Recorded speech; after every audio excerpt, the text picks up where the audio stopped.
Now, Mandarin Chinese is the official language of China.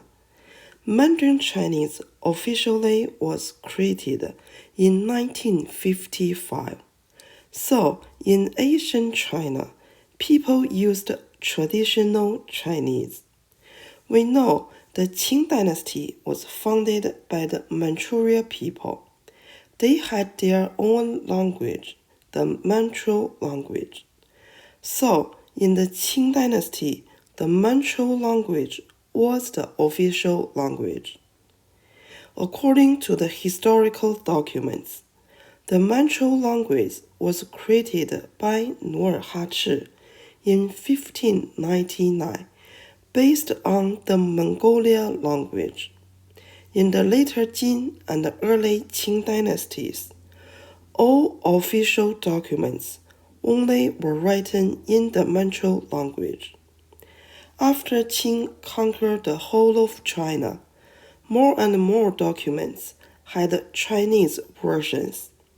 For example, starting from the Qing dynasty, many people believed Yongzheng illegally got the throne.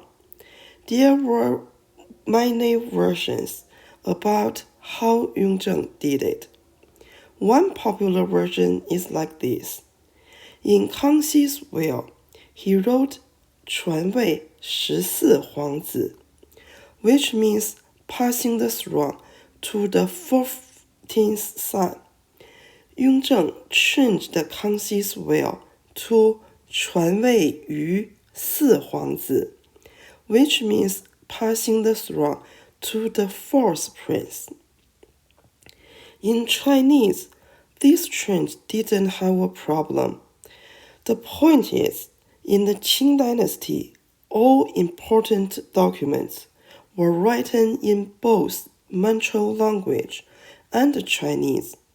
Yongzheng could change the Chinese version, but couldn't change the Manchu language version. Besides, in the Qing dynasty, the formal way to call a prince was Huang plus order plus Zi.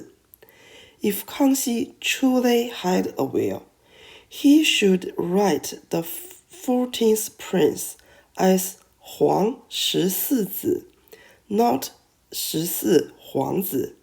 So, I guess this version was created by someone who didn't know the rules well. In the later Qing and the early Qing dynasty, the emperor and government officers spoke the Manchu language in the court. At that time, there wasn't many Han Chinese government officers. If the Han Chinese wanted to work in the government, they must know how to speak and write the Manchu language.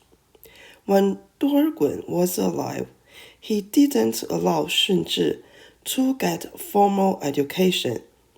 When little Shunzhi sat on his chair, he had no idea what the government officers talking about, even though all of them spoke the Manchu language, and the Manchu language was Shunzhi's mother language. Later, a Han Chinese government officer secretly gave Shunzhi a Chinese book. Shunzhi loved it and started to love Han Chinese culture. After Shunzhi fully controlled the court, the Chinese gradually became more and more popular. When Qing royal family members just lived in the Forbidden City, all palaces' horizontal inscribed boards were written by the Manchu language, Mongolian language, and traditional Chinese.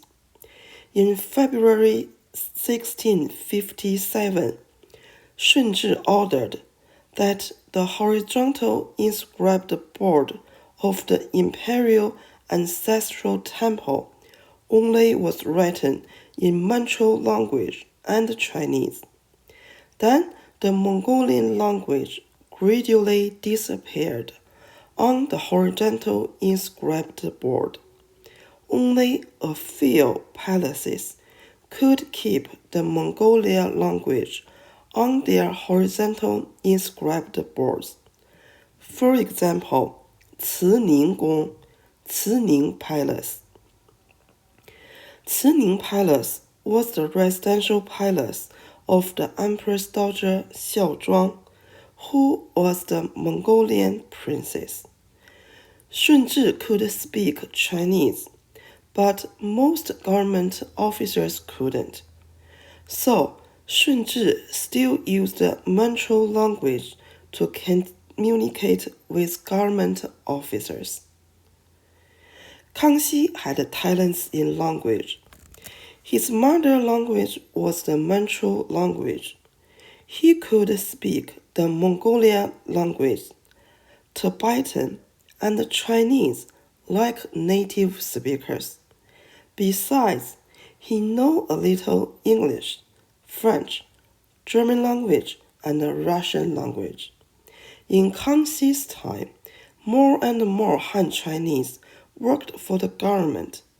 If they wanted to get the emperor's favor, they still needed to be good at the Manchu language.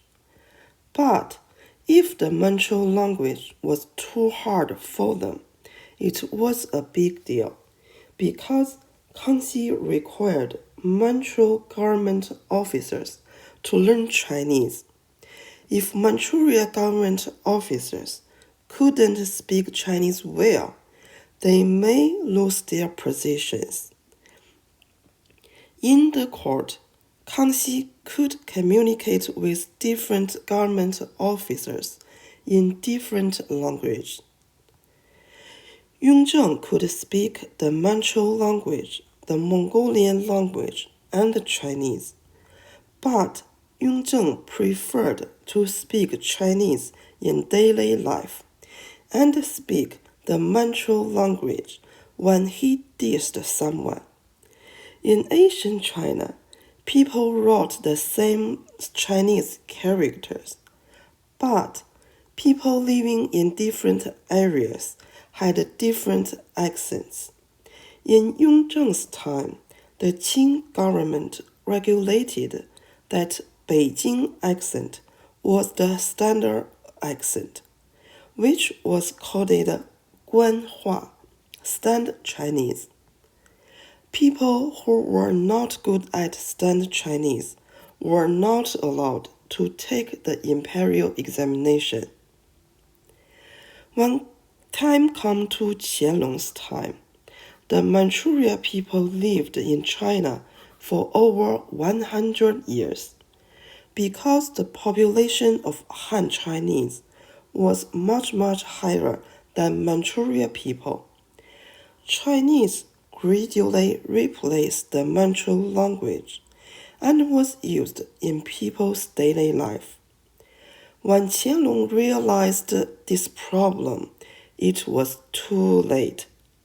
When Qianlong tried to find nannies for his kids, he couldn't find a nanny who was qualified to work for the royal family and could speak the Manchu language.